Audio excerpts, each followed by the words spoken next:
This is a presentation of BSRN, Box Studios Radio Network.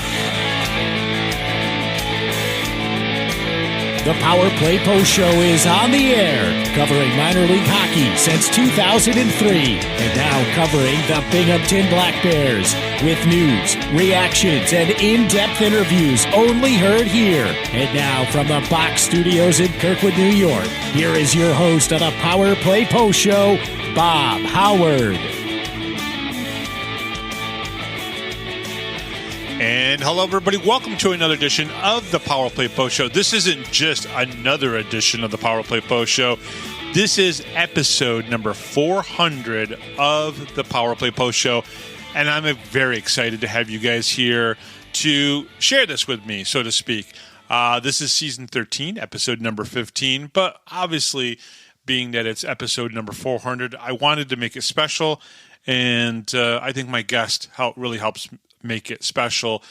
This is the show for January 18th, 2024.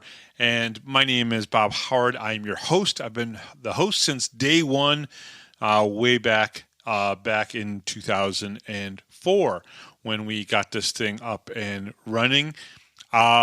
So, it's kind of really cool when I think back about the beginning of the Power Play Post Show. We did like 17 episodes where it was myself and Grady Wittenberg, who was the voice of the Binghamton Senators. And he came aboard. I had a co-host named Jason Wilcox. Eventually, it led into also having a Wild Wild West reporter type of segment where we talked about the Midwest, really, portion of the AHL. And it was really nice. And after 17 episodes, on the 18th episode, I introduced my first guest to the show. He was probably one of the more offensively gifted forwards that ever played for the Rochester Americans and the Binghamton Rangers, Cincinnati Cyclones in the ECHL. He was Don Biggs. So Don Biggs was one of the first guys to come on the show. Former Binghamton Ranger, had probably one of the best careers ever or best seasons ever for Binghamton hockey, and probably even for the minor league hockey just in general. One of the best seasons in 92-93. Great season, obviously, for the Binghamton Rangers as well. Then we had Kevin O'Klubsha on, beat writer from the Rochester Americans. That was episode number 26 in season 1. And that went off really well. Kevin O came on the show multiple times to talk about the Rochester Americans, and he's was one of the best beat writers there was. I believe he's still doing a little bit of writing, but it's not for the Rochester Chronicle anymore. So I believe he's doing something for a website and everything.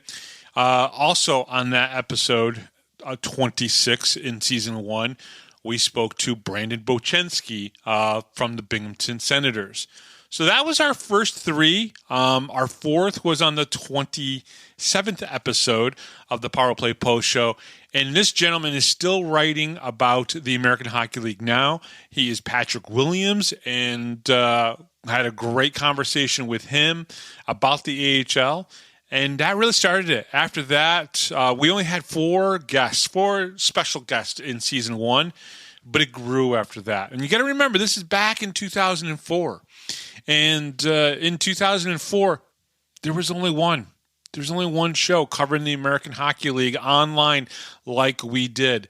And we did it the best we could, and we did it for, 10 more years after season 1. And it was a really good time and everything. So, and we had some great guests throughout the years, whether it be the play-by-play broadcasters, whether it was players, whether it was coaches. One of my favorite coaches, who's coaching in the NHL as an assistant right now, was Bob Woods. Bob Woods came on the show multiple times to talk to us.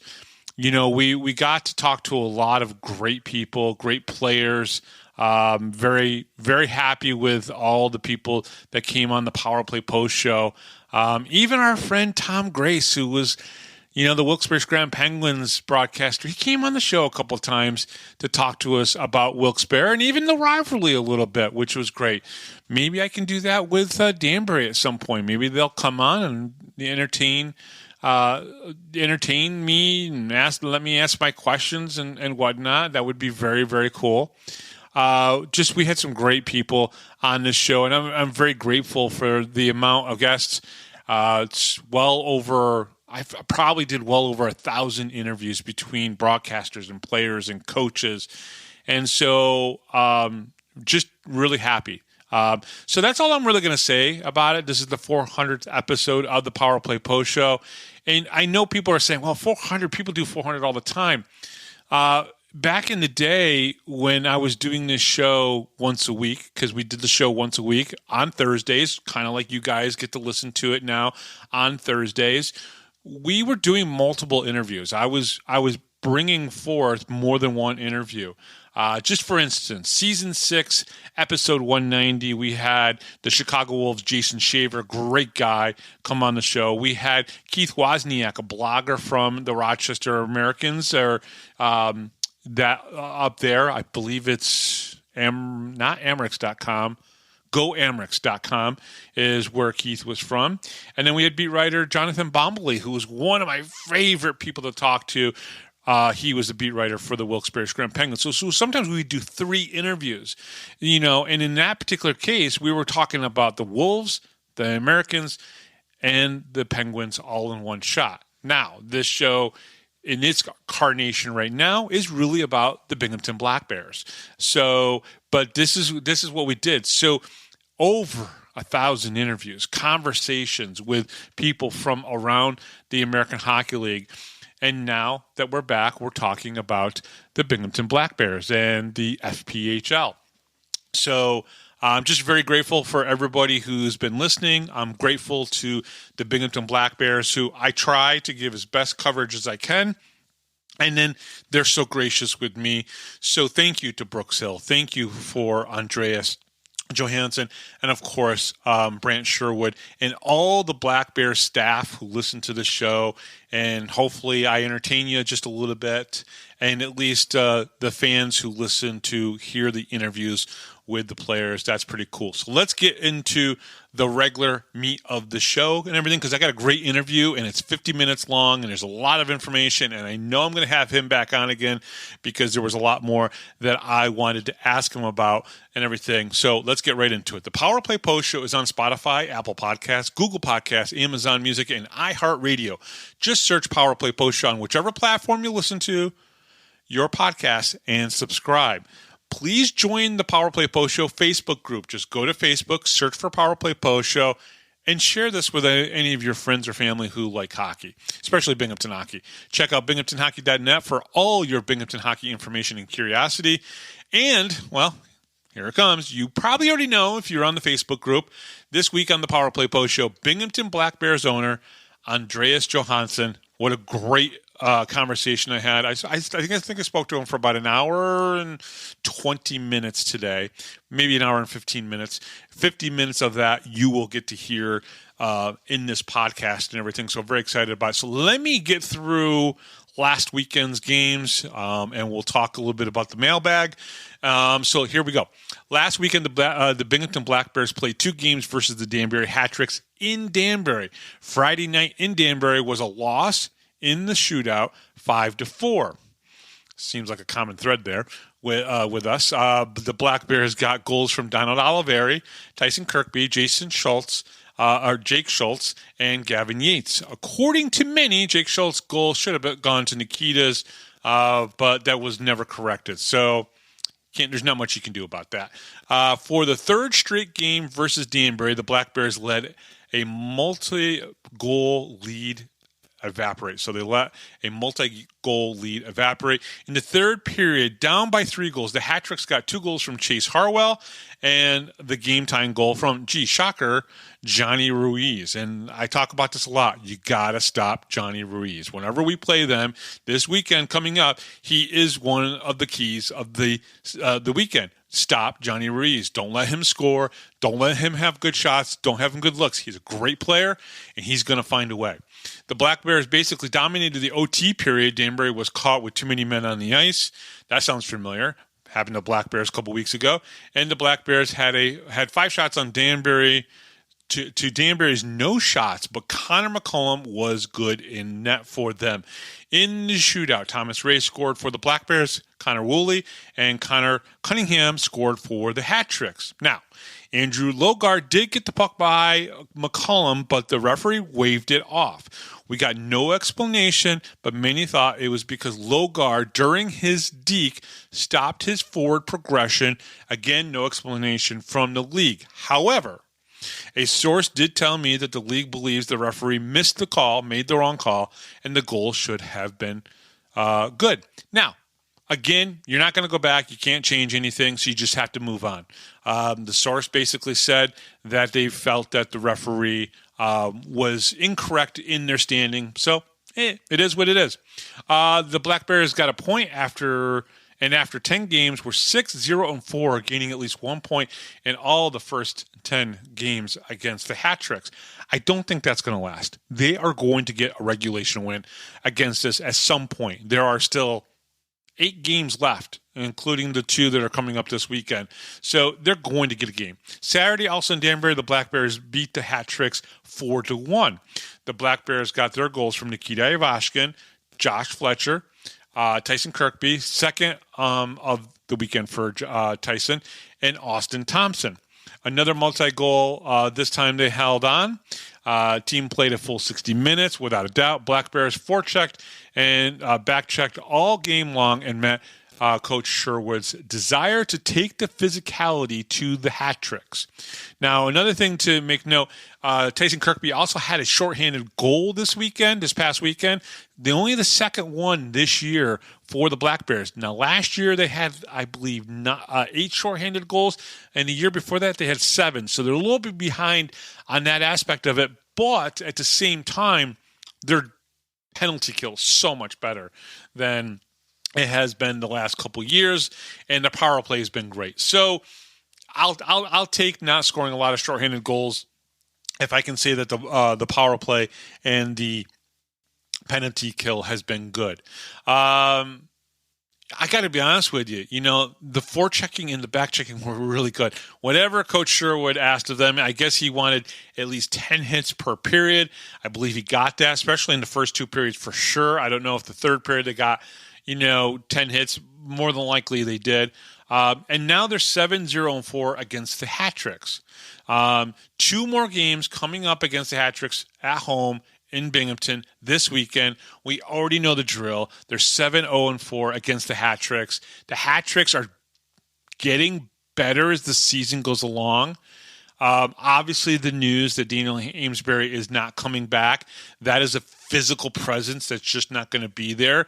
But at the same time, I think it's better for the league that he isn't. And I'm going to give you my opinion on this. I know that the league announced that they suspended him indefinitely. But I'm going to put my tinfoil hat on for a second, okay? So I'm going to put on my tinfoil hat, and I'm going to give you my conspiracy theory. Nobody's told me anything different. I've had a couple conversations with a couple people. This is my thought process. I don't think that Danbury wanted him back.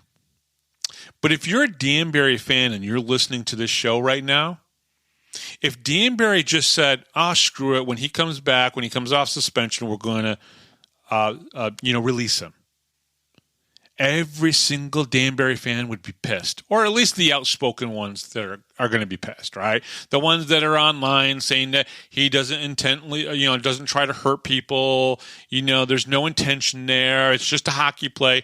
You people are going to be pissed. You're already pissed off that he got suspended indefinitely, but I really think that.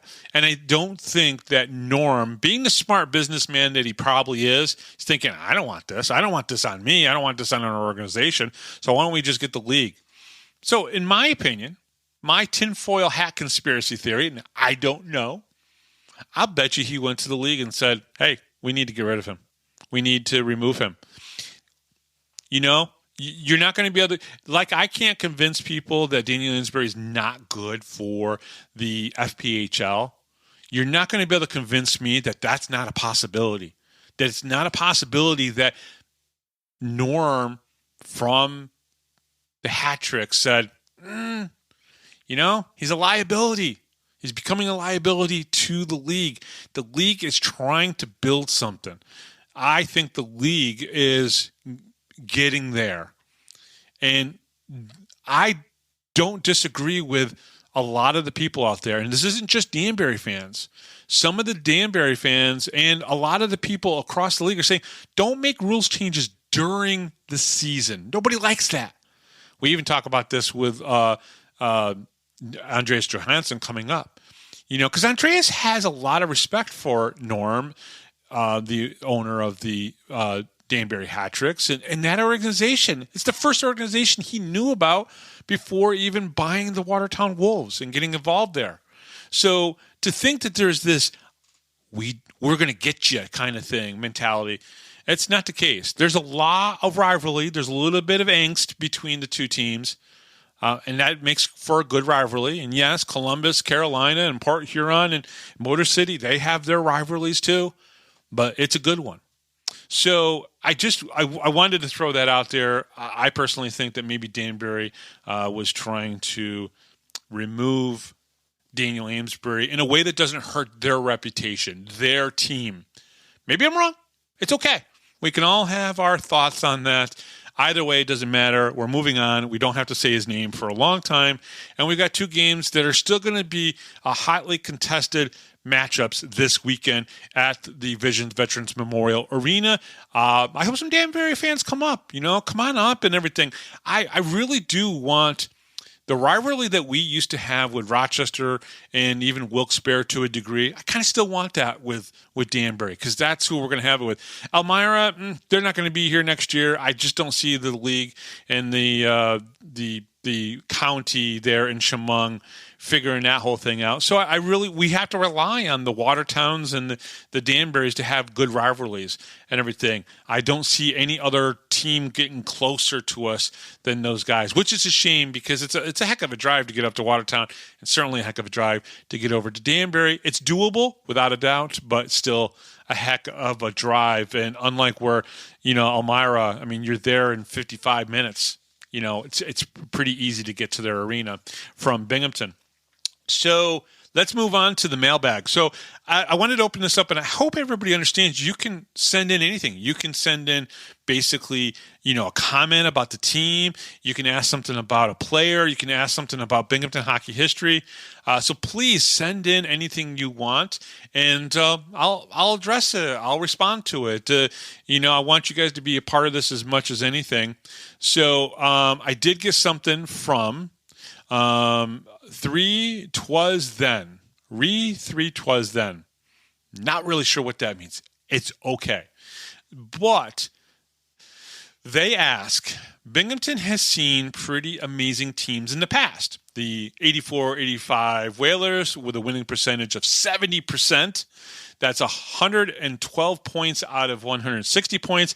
And the 92-93 Binghamton Rangers that hit 78% of their points percentage, which is 124-160 points.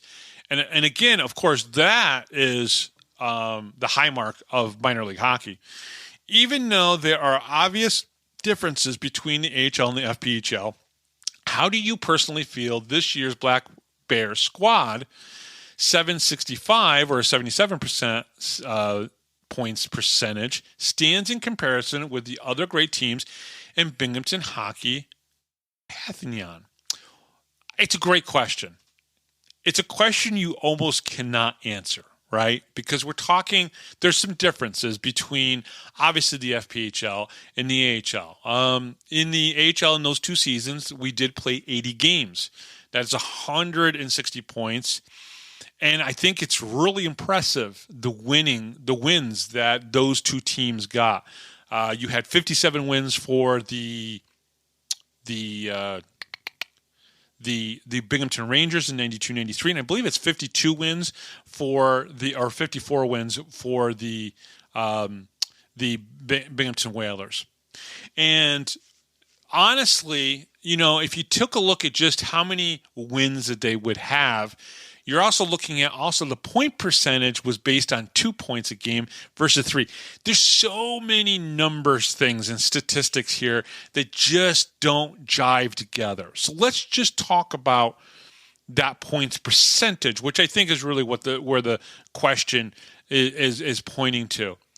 You can't deny that it's pretty impressive what the Binghamton Black Bears have done this season. Only having 2 regulation losses, and those 2 regulation losses are spread out pretty far from each other. Now, recently they've had those 3 overtime losses to the Danbury Hat, which really gets involved.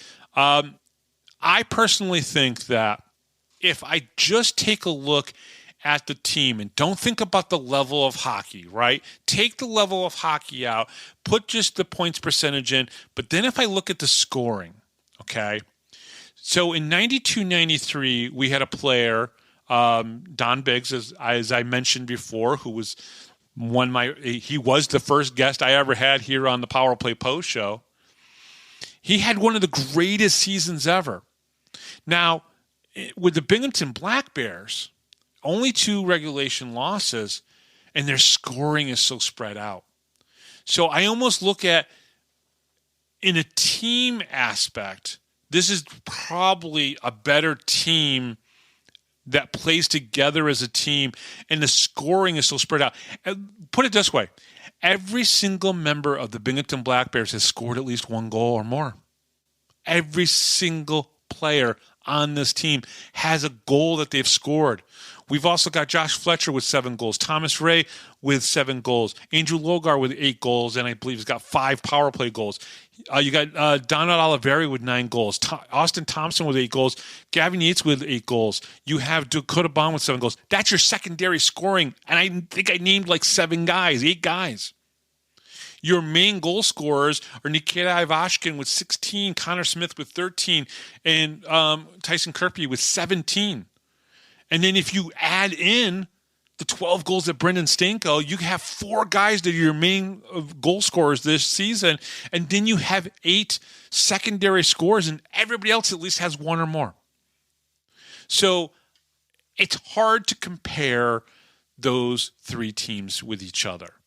I think really what it comes down to is at the end of the day, let's see how they finish after 56 games, which is a far cry from playing 80 games in a season. And I'm not taking any credit away from what the Binghamton Black Bears are doing. I'm just saying it's very hard to compare it. But when you come down at the end of the day, at the end of 56, if they're still sitting at that 775, 750 mark when it comes to points percentage, I say you got to really put them up there in the top 3 of 51 seasons of Binghamton hockey, right? You also probably got to put in there the Dusters year where they went to the finals. You got to put in the 81-82 team up there because, yes, you can look at it as the points percentage, but I look at it as what are the results? Do we go to the finals? Do we beat Danbury in the playoffs? Do we go to the finals? And do we win the championship? Because I will say this to everybody who's listening. The 2011 Binghamton Senators are still the best team that played in Binghamton. They took us to the championship. They got us that Calder Cup. It was one of the greatest 4 months of our lives. Let's be honest. From April to the end of June or middle of June, greatest 4 months of anybody who was a Binghamton hockey fan's life. It was the greatest. Even the players who played for the Dusters will say that 2011 was great. So if this team can match that, I don't care what level they're at. It's going to be a parade. It's going to be amazing downtown, and I'll take a lot of pictures like I did in 2011. So, okay, that's all I've got. That's all I want to talk about. Thank you for listening to the Power Play Post Show, as always. But coming up next here on the Power Play Post Show, oh, and by the way, you can always email me at info@binghamtonhockey.net. That'll come right to me, and I will answer anything on the mailbag just like that. That's not an easy answer. It's not an easy question to answer, and I think there's a lot of things still in play that we got to look at first before we can truly answer that question. And I'll keep that one earmarked, and I'll remember that one, and we'll talk about that one again soon. But coming up next here on the Power Play Post Show, I'm excited for you guys to hear this interview. I don't think it's going to be the first time that we'll have him, or the last time we'll have him on the show. He is the owner of the Binghamton Black Bears. He is Andreas Johansson. We'll be right back right after this, right here on the Power Play Post Show. You're listening to the Power Play Post Show.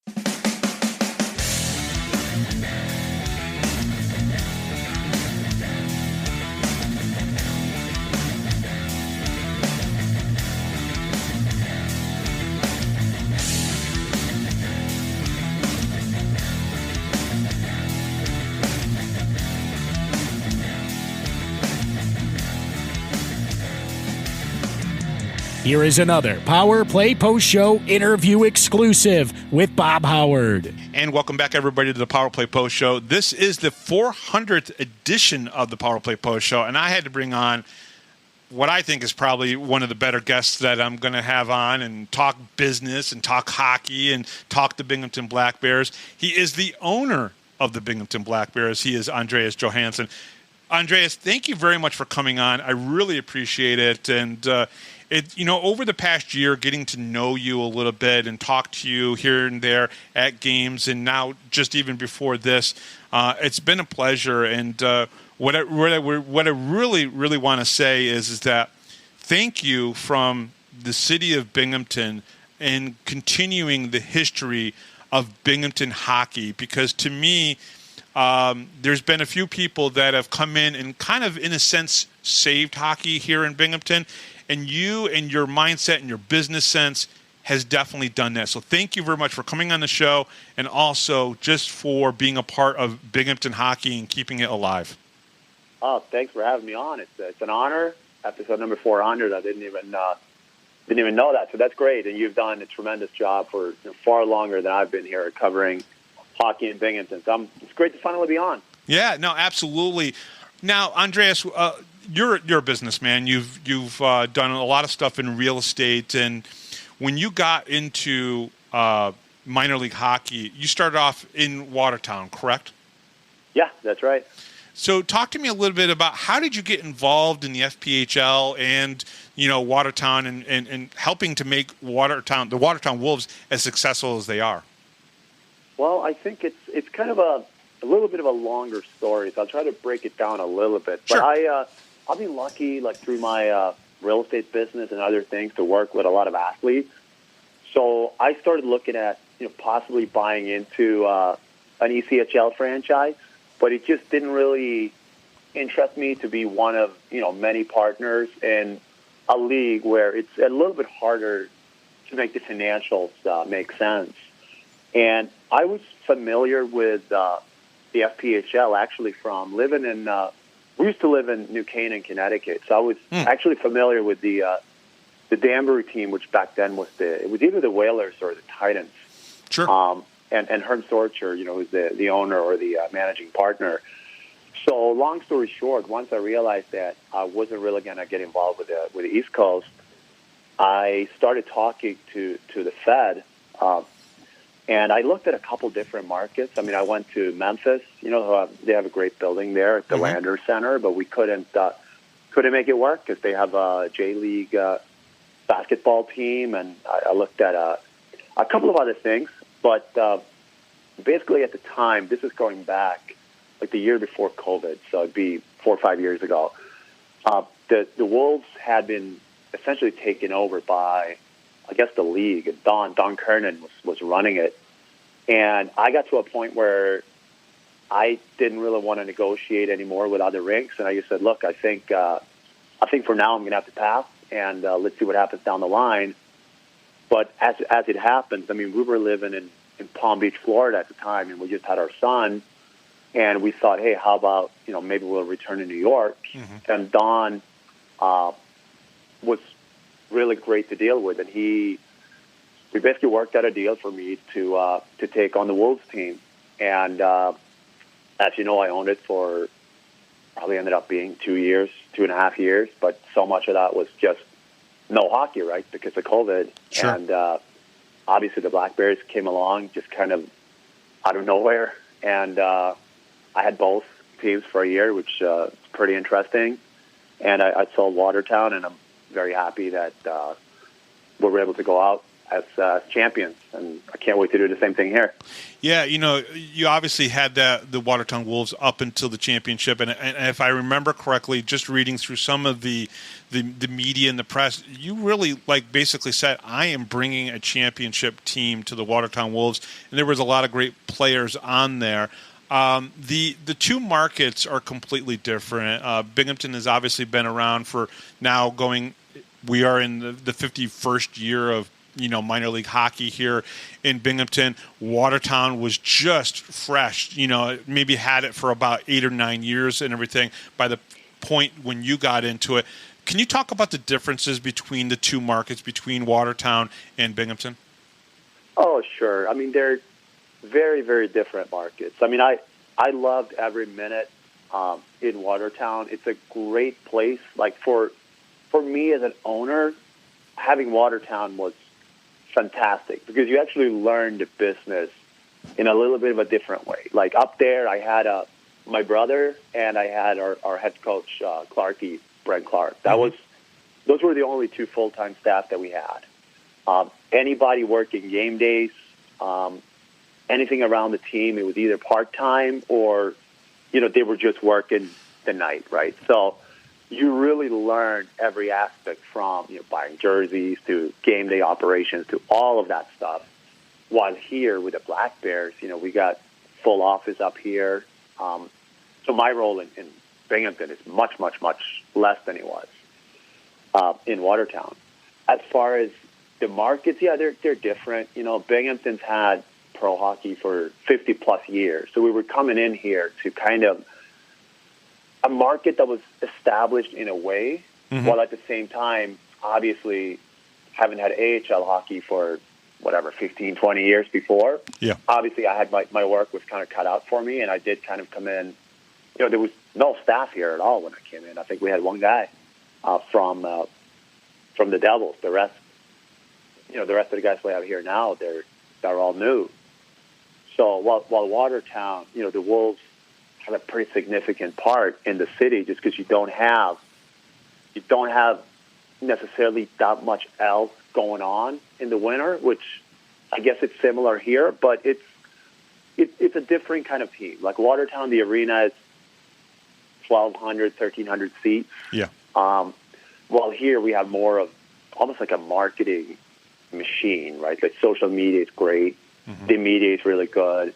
We have great awareness in the city. While Watertown, it's a little bit harder in that way, obviously, to make it work, if that makes sense. Like the economics are obviously different in a bigger market like Binghamton. If you look at the corporate side of it, and that kind of support here it's a little bit easier to get just because you have a little bit more larger companies that have been used to supporting hockey for many years. While Watertown, you're relying on smaller mom and pop kind of businesses, and they were great to us. Like we had so much support. Obviously, the team that Clarkie built was done in an unbelievable fashion. Like with the situation you have up there and the money that you can spend and the housing and stuff. I mean, he did an unbelievable job getting all those players together. So I'm really, really glad I was there. I didn't necessarily enjoy having two teams at once, but I really, if I didn't have the year in Watertown, I don't know if I could have gone on to do this and have at least an idea of what needed to be done.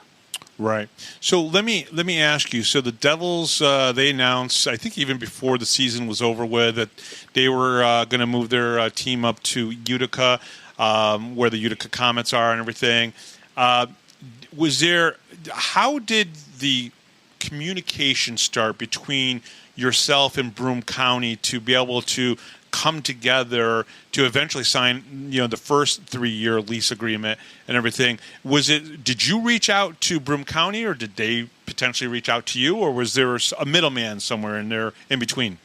Well, yeah. So basically, what happened was, hockey is a very small world. Right? It is. So I kind of heard that from someone that I know pretty well that the Devils probably weren't going to come back to Binghamton. So I remember reaching out to Chris Marion, who's the arena manager here. Oh, yeah. And we set up to meet. We had a great meeting. Chris is a great guy. He's been very supportive.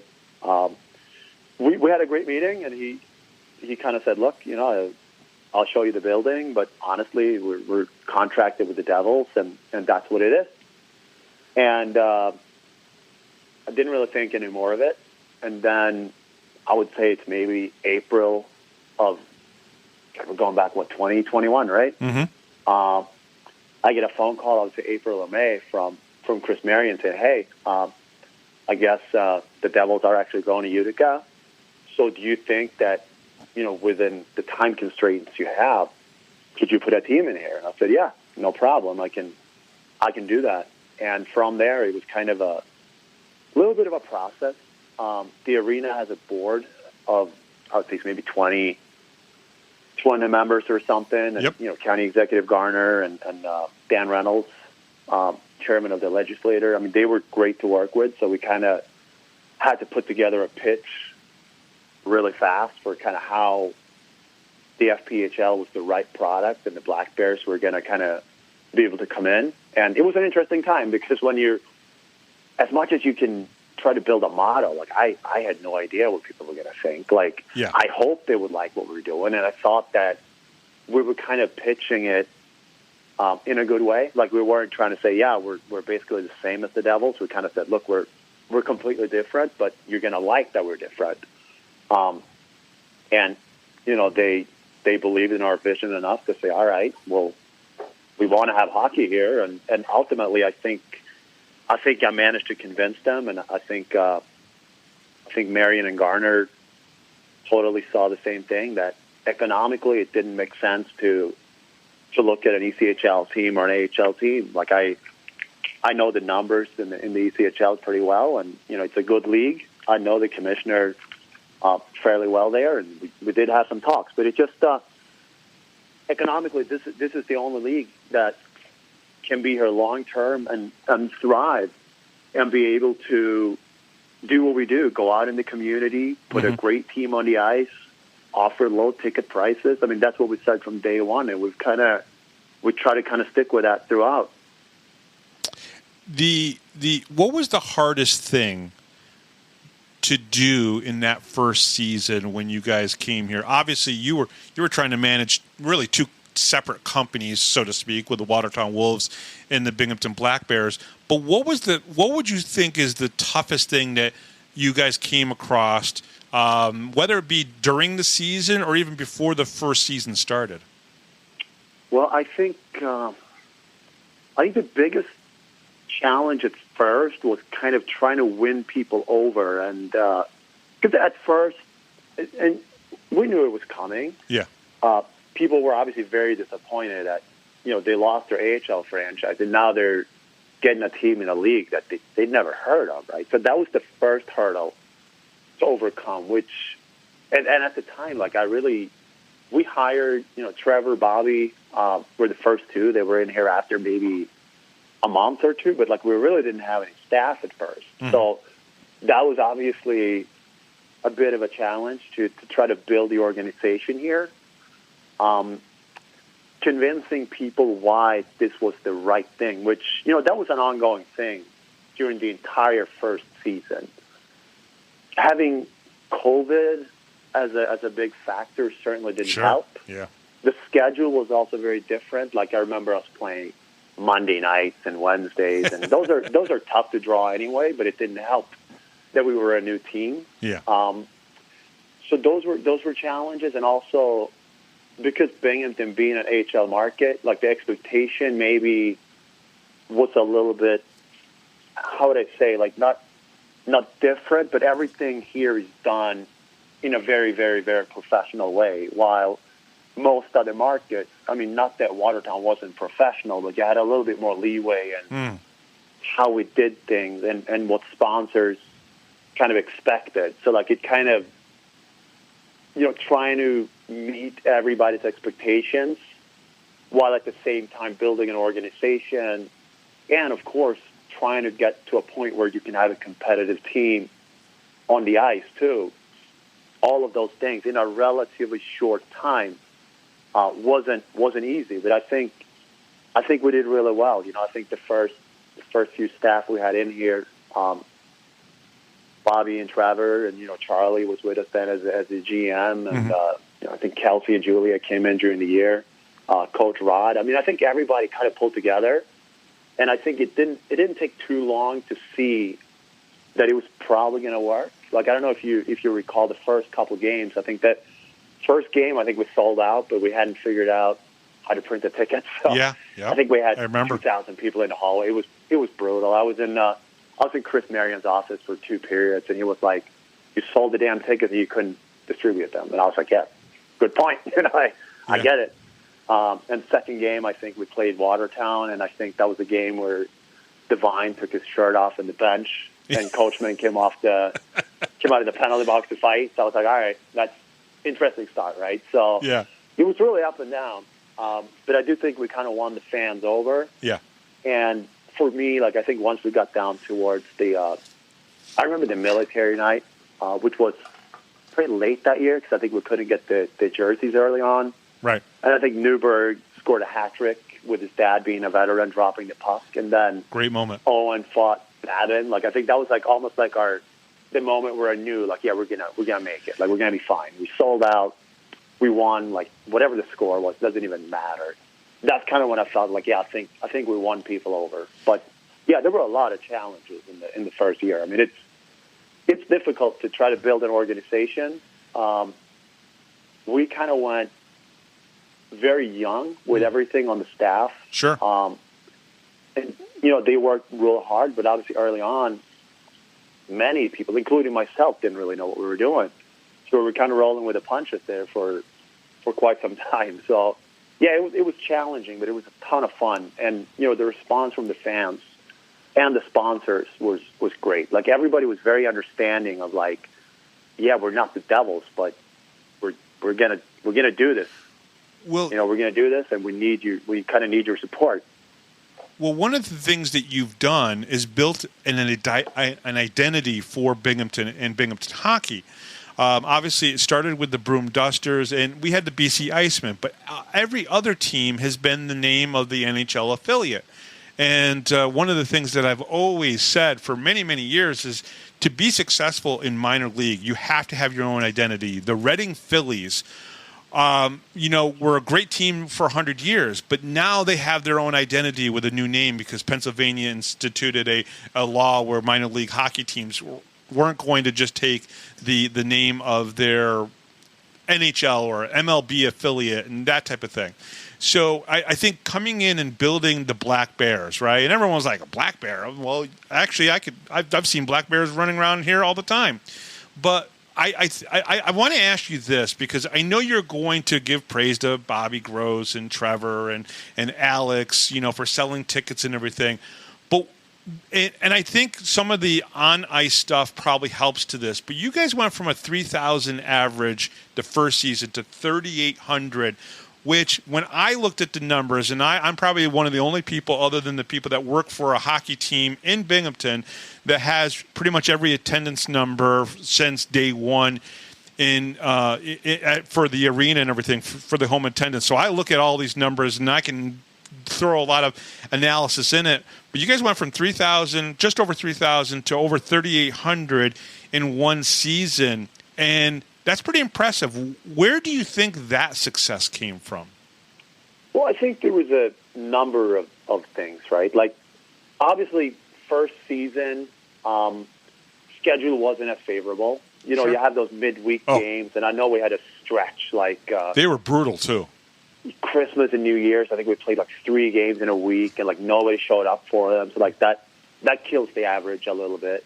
COVID, even though I don't think we ever had restrictions on fans, but like a lot of people weren't big fans of the masks and all this stuff. Yeah. I think the familiarity with the team really grew. Like when we first came in, nobody knows a single player, right? Like we're just a new team coming out of basically nowhere.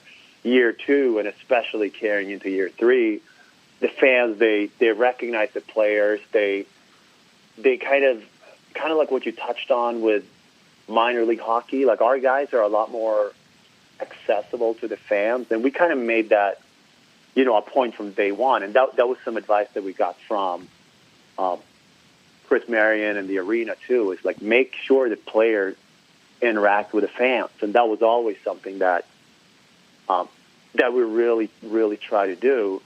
So I think that's a big part of it. I think also once fans came out to a couple games, I think they saw that it's not the AHL, but it's still pretty good hockey. And I would say even compared to the first season we were here, I mean, the league has taken a lot of steps. Like it's a lot more.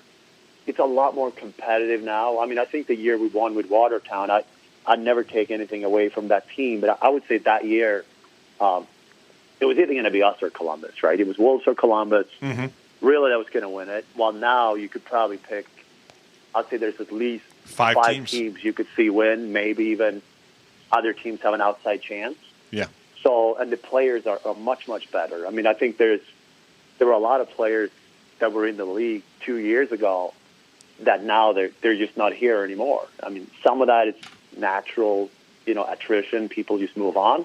Mm-hmm. But in general, I think that the level of play has grown tremendously. And I think once people came out, fans saw this isn't bad hockey. And the players, they're not here for money. They're not looking to get a call up or traded or whatever it is. They just love playing, And I think that resonates with fans. I mean, this is we're it's a very blue collar hockey in a city like Binghamton that has a lot of pride in who it is and the people from here. Like I think that resonates. Like nobody wants to see, no matter how good the player is, they don't want to see the guy out there that doesn't want to be there. All our guys came in from across North America and Europe, and they're pounding their chest with a Black Bears logo on it. I think that resonated a lot with fans. It really does. Obviously, the success of the team has also been a big part of the on-ice and everything. Rod Davidson, Gary Gill, now Brant Sherwood. I know selling tickets is tough and is very hard. But I truly believe that the task that those three coaches have taken on in a city and where you got to look for players, bring players in. And I know you've helped when you've needed to and everything. If Brant needs something, he can come to you and whatnot. But how difficult do you think it is to be a head coach looking for players in the FPHL? And you can obviously, talk about obviously the three head coaches that you've had, but I talk to Brant all the time, and he's talking about, I'm talking to this team, I'm talking to this team. He's acting like a general manager at the same time as a head coach. Well, yeah, and that's pretty much how it is. I mean, I believe that the coach, the hockey operation is basically autonomous from the business, right? Like, yeah. When you decide on a coach, you got to let them do what they think they need to do to win. Like, I don't know how other organizations are doing it, but, like, I have very little involvement in anything that goes on with a player. Brant and I are very close. I mean, we speak maybe not every day, but most days. He always lets me know what's going on with the players, but I've always told him, if you want to make a move or you got to do something, that's up to you. Like, whatever you feel you need to do to win. Brant's a phenomenal recruiter. He's a great coach, and I think being a great coach, obviously, it's very important. But certainly at this level, being a recruiter is just as important. Gary Gill was also a great recruiter. Rod was a great coach, but perhaps, we were kind of relying on a little bit different ways to get players in here, which, the first season didn't quite pan out. It's not a knock on Rod. Rod's a wonderful man. He was great with the fans, and we were relatively close even the first season to get out at least of the first round. But Brant's a great recruiter, and I think the building we're in and the market we're in certainly helps him recruit. I mean, you come down to the locker room, the gym. I mean, it's for all intents and purposes, it's an AHL building. Still, yeah. We try to take care of players a little bit extra if we can to make sure they're happy. We understand that, you don't play in this league for money, right? So you got to treat them. You got to treat the guys extremely well. And Brant's very, very good at making sure the guys are happy. I think I'm very glad that he had this entire summer to kind of build a team that he wanted and get the locker room down here. If you're talking about similarities to how things were in Watertown where we won, we had a great locker room back then, and we have a great locker room here. Guys that absolutely hate losing. Yeah. But even when they lose, they stick together. Like, we don't have any drama. We have a very young team, just like we did back when we won with Watertown. So he's done a great job. I think he's very happy here. He loves the support he's been getting. I know when he came in initially, it was a little bit, the fans probably were a little tough on him, which I always thought was unfair. But I get it. Yeah. we were cutting players who were kind of part of the local community, and fans didn't like that. But Brant always had a conviction of what he wanted to do to get results. And I mean, I think anybody could say that it's worked out pretty well, right? So. Well, he also cut players that helped you win a championship too. So that makes it, I don't want to say it's difficult or there's any tension between you or Brant or anything, but there were guys that you pretty much kind of looked towards, being that, they helped you win a championship. Kyle Powell, Justin Coachman, they're not here anymore because this is Brant's team and everything. So people have to realize, I think fans have to realize that when a coach has that ability to basically recruit and really help sign, really bring on a team that's his, that it's going to change from coach to coach. It's just the way it is.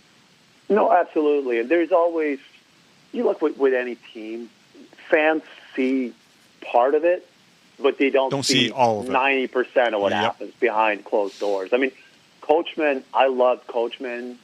Brant loved Coachman. He's a Rochester guy, just like Brant.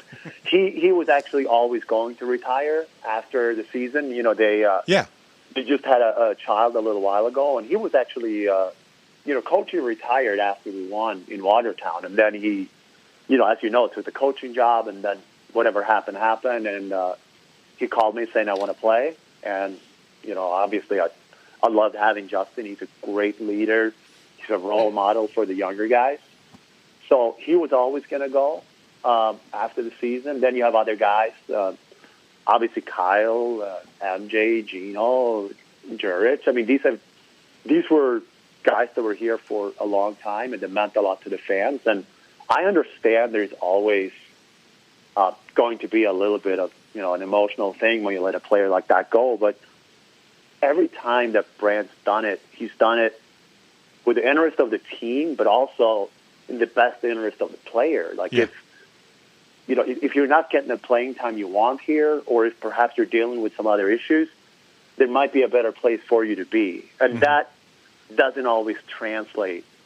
The fans don't always see that. And I get it. Like, I'm a sports fan too. Like I watch, I'm a big Angels fan, which, it kind of sucks, but you don't see everything that goes on. No. And sometimes it kind of gets translated into, they're letting the players go for this and this and this reason. Well, none of that made any sense.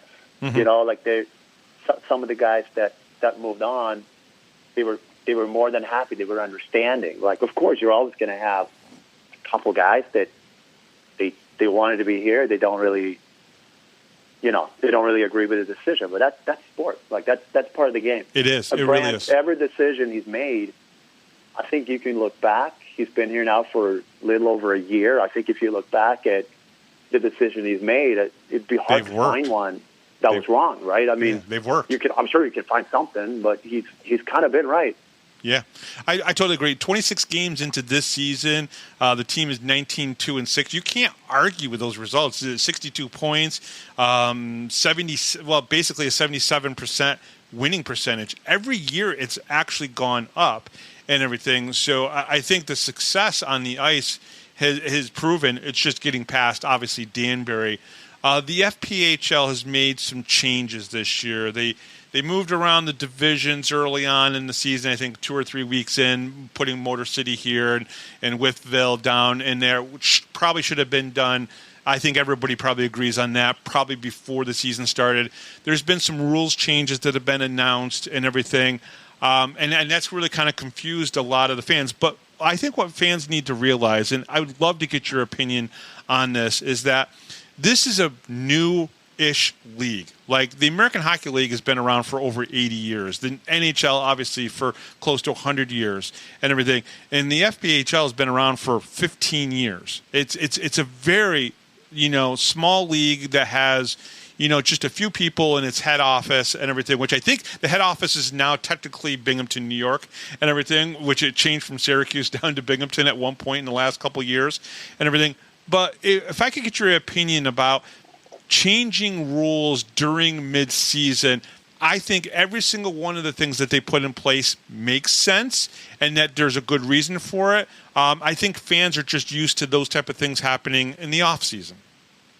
Well, yeah, and I would agree with that. Like, I think I don't want to get myself in trouble. No. It's fine. I mean, I was, and anybody within the league will tell you, like, I was very much opposed to these recent rule changes. The 6 games for clearing the bench, no problem. I think that's fine. Makes sense. And the, the rule with the coach getting suspended, if a player's out for 2 games or more, I didn't agree with it because I understand completely what they want to achieve, and I support that. Like, we don't want it to be a game where you're up by 5 or you're down by 5 and 2 minutes left and you send 5 guys out to brawl, or you have a bench clearing brawl. Nobody wants that, or the head hunting or any of that stuff. Because people get hurt, and that's not good. Yeah, people get hurt, and it creates a big liability issue, and especially with the limited roster size. And that's one thing. If you're speaking about recruitment, like, it's hard to attract really, really talented players if they feel like they're not being protected by the league. So, like, I applaud the initiative.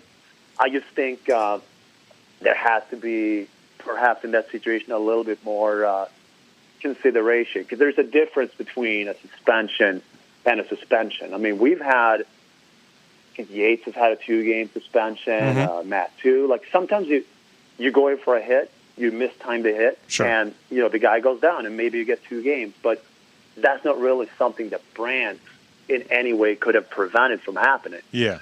And are you really helping the situation by not having a coach on the bench? I don't particularly agree with that. And it does create, to me, maybe a little bit more pressure on the officials to dish out 1-game suspensions rather than 2. Yeah. I would say if you look at the recent weeks and the suspensions, we've seen a couple 1-game suspensions where I'm pretty sure had that new rule not been in place, it would have been 2 or more. Yeah. So I don't know if it's going to have the desired effect. I also personally was very much opposed to the rule of playing. If you have a suspended player, you also lose a roster spot. A roster spot, which to me it doesn't. You're only inviting more injury risk by doing that. Yeah. I don't understand the purpose. I mean, if you have, like in our case, we have, I think, 8 PTOs, 4-game PTOs left to use, or 7, or whatever it is. Mm-hmm. It should be our discretion. Like, do we want to use one of these PTOs to still have 16 guys? We should be free to do that, because that to me is just. I mean, I was pretty much the only one opposed to the 19-man roster too, for the same reason. Like, I think you're hurting the quality of the game by forcing guys to go 2 games in a row, or 2 games they can handle. Once you start going 3 and 3, to me, I think if nothing else, it increases the risk of injury, and I think it kind of takes away a little bit from the quality Yeah. of the game. Because if you know you've got 3 games in a row, you're going to have to make adjustments, not just to how you play, but also the physical, how you basically go into the game and approach it. So I was opposed to lowering the roster size for that reason. I would say credit to the league. I think players that Fake Gamzada that was here, he was a great player, but he didn't quite make it into 19. We release him. He goes to another team and he becomes a valuable player. So, I understand it does kind of even it out a little bit, and you do somewhat lower your payroll, even though it's very marginal. Right. So I think I would tend to agree that these changes should have been made in the off season. I think it would have been better just to say if a suspension arises because of bench clearing brawl or anything that maybe the coach could have prevented or actively had a part in, I have no problem with them dishing out a suspension. But I don't think it's necessarily the right way to do it like this. But we'll see how it pans out. And it was the same with Motor City. I have no problem them being in our division. I don't care who we play against. I just think it should have been done before the season started. Yeah, because everybody knew that either Port Huron or Motor City should have been in there. I think we played one game against Port Huron. So let's talk about the most heated thing that has been talked about probably in the last few weeks, and that is Daniel Amesbury and really the relationship between Binghamton and Danbury, right? Amesbury, obviously, the league came together. We don't need to go into the details of how this happened and everything, but he was basically indefinitely suspended. There's a lot of assumptions of why the league did this. I think, just in my own opinion, it's just good that they did this because of the prior history for him. But the relationship between Danbury and Binghamton, obviously Brant Sherwood was asked not to go to a game, obviously, earlier in the season and everything. There is a relationship that has to happen between you and Norm, obviously, because you guys are board of governors for this league, for your respective teams and everything. But the relationship is kind of tense between the fans, maybe the players, maybe the coaches for that matter. What is your perspective on, them obviously, having to suspend Amesbury indefinitely, and just the relationship between Binghamton and Danbury? Well, I think, the Amesbury situation, I think, as far as I remember, it's the first time, certainly since I got in the league, that a player is, thrown out or suspended indefinitely or whatever you want to call it. I found out basically the same time as everybody else. There was just an email sent out from a head official saying, here's what we're doing with Amesbury. I had heard before that maybe it was going to happen. I think, like you said, I think the league probably looked at potential liability issues because of, there's been a couple players injured quite severely, right? Yeah. And I think that's what they saw, and they probably felt that, to protect the league, it was the right thing to do. There may also, I don't know, in terms of legal counsel, who they spoke to, what they said, and what questions were asked. I also don't know if perhaps there's more to it than what we see. I support the league's decision to try to protect the players. At the same time, if I was Danbury, if I'm coach, player, owner, I'd be very upset. Especially because I think he was serving 18 games. He'd probably served, I'm guessing, 10 to 15 of that. Yeah. So I'd probably be like, hey, if you're going to do it, you could have done it right away. Although my guess, and I don't know much more than other fans, is maybe something else happened. Like I heard something about a podcast or something, which I try not to follow too much what goes on with that kind of stuff. Hey, you can pay attention to this podcast. It's okay to pay attention to this one. It's Binghamton friendly, yeah. But yeah, it's a tough one. I mean, I would say the league made the right call. Obviously, if I was Danbury, they're probably questioning, hey, why is this player allowed in the league? And that's not for me to answer. Yeah. I've had very little interaction with Daniel Amesbury, like, you know, on a personal level. I've spoke to him once or twice, and he seems off the ice. He seems absolutely fine. But obviously, we've had a couple of injuries, and I know obviously Vandy, you know, who I know is recovering, got very badly hurt, which I didn't see the hit, so I don't know really whether it was, you know, I'm sure it wasn't intentional. I mean, you never go out to injure a player. I don't think you would ever do that.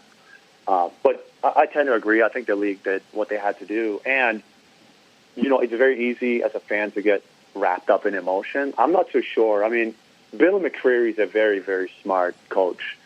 And with Amesbury just having 18 games, I'm not so sure that they would have played him anyway. Because if something else happens, what's the next step? Is he going to get 20 games or 30 games? And Bill is sitting at half of that. Like, I'm not sure. I'm not inside his head. I just know that had it been our team and Brandt had to make the decision, I'm pretty sure he probably wouldn't have played the guy anyway. Yeah, I think he immediately almost becomes a liability on the ice, regardless of any of the other stuff. So, Danbury and Binghamton, is there animosity even at the top level between the two of you, or is it just more so down on the ice and maybe between the fans? I know that's a tough question. No, it's fine. I mean, obviously this year has been a little bit tension. Out of the ordinary. Yeah. Like I would say even last year and this year, I think, you know, especially I would say the first season wasn't too much of a rivalry. Like then I think it was more Binghamton and Watertown. But last year I think the rivalry was very hot between the teams. And obviously the way the season ended and, you know, going to Danbury, it's a tough place, and there are, you know, in our opinion, there are some shortcomings that I know they're working on it. Like their ownership's been pretty responsive lately. That I know they're working to address. And you know, 95% of the fans there are very passionate fans, and it's not a problem. And same with the players. You know, I know Brandt and Bill and McCreary. Like they have a lot of respect for each other, but they're both, you know. They're both guys that want to win. Same with the players. The fans, I know there's been fans from Danbury coming up here that say they didn't like how they were treated, and the same the other way around. Which, you know, that might be true. I've gone to Danbury a couple of times, and it's a different atmosphere. You know, it is. As far as animosity, you know, between the clubs, I mean, there's a little bit, you know, like this year hasn't been normal, you know, starting with, you know, an incident, the famous trash can incident, right? Yeah, right. Kind of started something that maybe got a little more out of control than anybody really thought it was going to. Like stuff like that, you know, and again, like I wasn't there. Nobody really knows the full story, right? But normally these things, when they happen, if coaches getting into it with each other or with staff, it happens. You know, not just to us. It happens everywhere. Sure. And usually it just blows over, and that's it. Obviously, this one kind of took on a life of its own, and I think some things were done that maybe, you know, I was there for the game when Brandt got escorted out, which I think it just kind of put wood on the fire. I think there was perhaps a misunderstanding, too, between the league and Danbury, but I just think that the situation wasn't helped. Mm-hmm. You know, we were just there now for 2 games, and I do think, like, it was calmer. I know the ownership group there are working to make some improvements, because I know it wasn't just us. Like, a few other teams also have complained of similar things that we've had issues with. I mean, it's nothing major. Like, just put a tunnel for the players to come in and out of the locker room. Yeah, so we have that in Binghamton for the opposing team.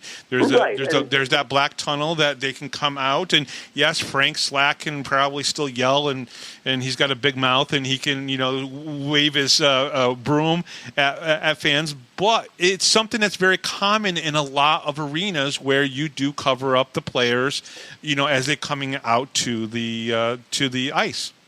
Yeah, and that's how we did it in Watertown too. You have a tunnel that goes to the visitors' room so that you don't have as much opportunity. Because I think that's really where kind of the flashpoint is. And sure, fans being behind the glass, reaching over the glass. I know they're trying to address that, which hopefully they'll kind of get that under control. I mean, we don't have a problem with their fans yelling at the players at all. That's fine. I mean, that's part of the game.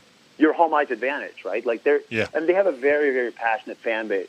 And I think in a way, right, like I think the rivalry between us and them, it probably hasn't been helped by we play them so many times, right? Like we're 18. I think we played 18 times. So like, and I don't fault the league because once we lost Delaware, and we were on such a short notice, there wasn't really a choice for how to do it. Like you kind of had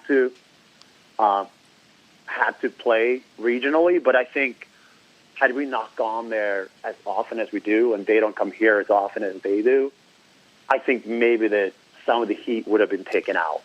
It's just now it's never more than a week or a couple of weeks between us playing them again. So I think the situation eventually will blow over. Like me and Herm, like I still really like Herm. Like he's my friend. He's the first guy that I knew in the Fed.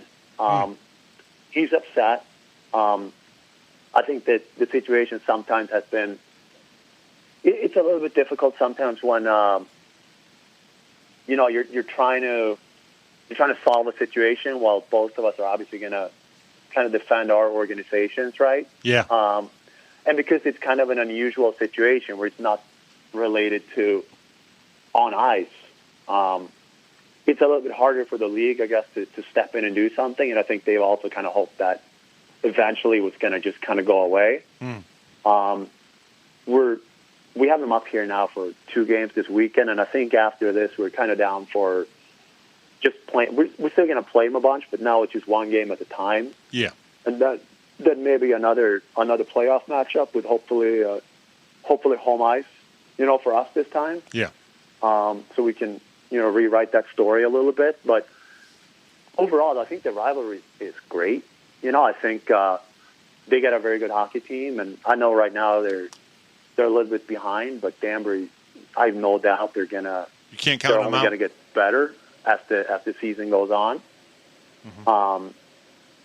So I think overall it's a great rivalry. I think we play a little bit too many games, and we certainly didn't need some of the off-ice stuff that's been going on. But hopefully that will settle down, and it overall.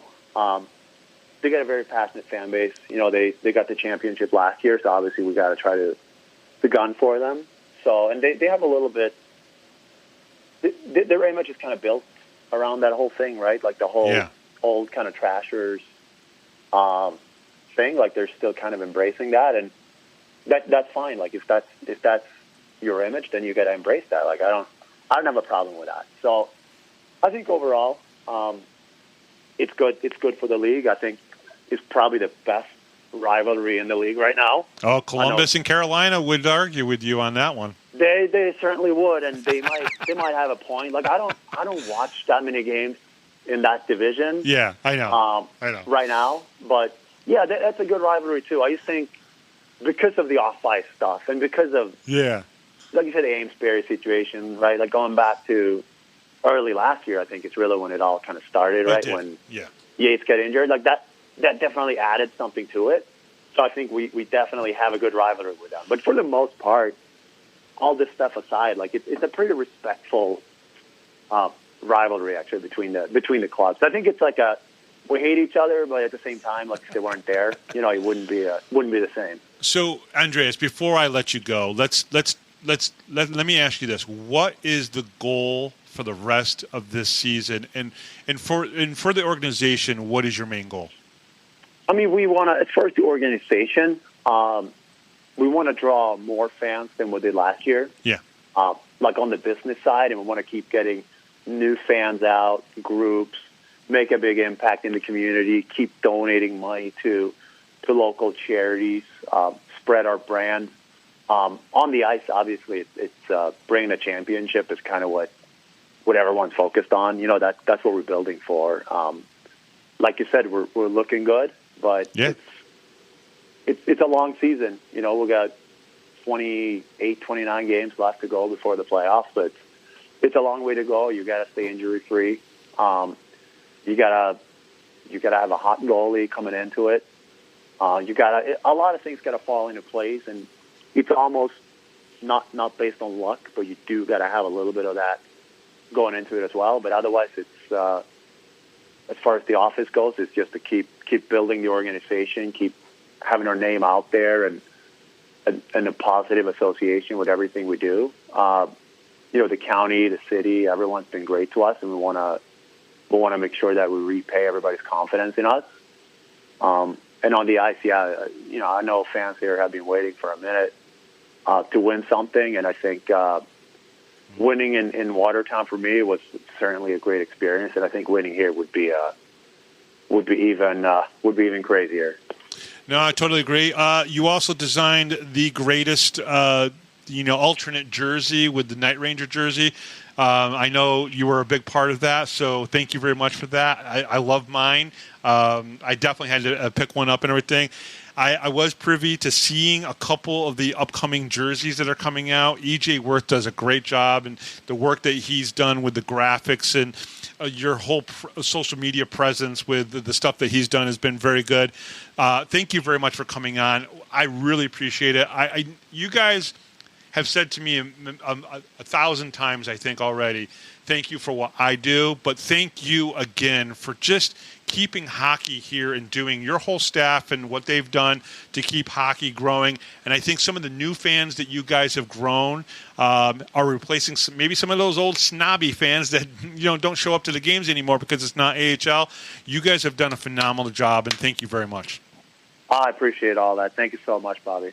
And we'll be right back right after this, right here on the Power Play Post Show.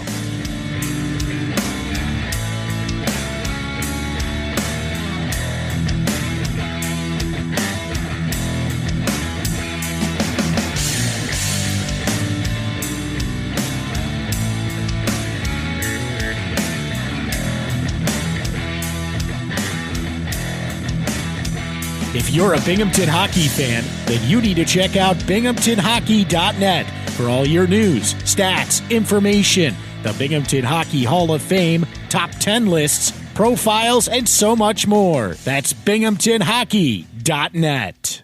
You're listening to the Power Play Post Show. And welcome back, everybody, to the Power Play Post Show. Thank you, Andreas Johansson, for joining us here. What a great interview. What a great person to talk to. He's got a lot of business experience, and he's done a lot of things. If you don't know, you can look up a lot of the things that he's done, in his past, creating brands, doing real estate, working with athletes, some of the really cool things that he's done. So he really, truly understands the athlete because, owning the Watertown Wolves and the Binghamton Black Bears, that's not the only thing that he's done with athletes. So he knows how to take care of them. And I've only heard really good things from all the players about how Andreas Johansson and the Binghamton Black Bears take care of them. So thank you very much for that interview. The Power Play Post Show is on Spotify, Apple Podcasts, Google Podcasts, Amazon Music, and iHeartRadio. Just search Power Play Post Show on whichever platform you listen to your podcast, and make sure you subscribe. Please join the Power Play Post Show Facebook group. Just go to Facebook and search for Power Play Post Show and share all of our greatness to your friends and family and get them to join as well. Check out binghamtonhockey.net for all your Binghamton hockey information and curiosity.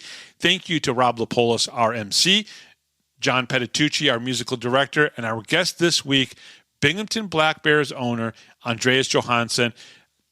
Enjoy the games this weekend, guys. We've got 2 very tough games against the Danbury Hat Tricks, and I'll talk to you guys next week on episode 401 of the Power Play Post Show. I am Bob Howard. Thank you for listening, and you've been listening to the Power Play Post Show.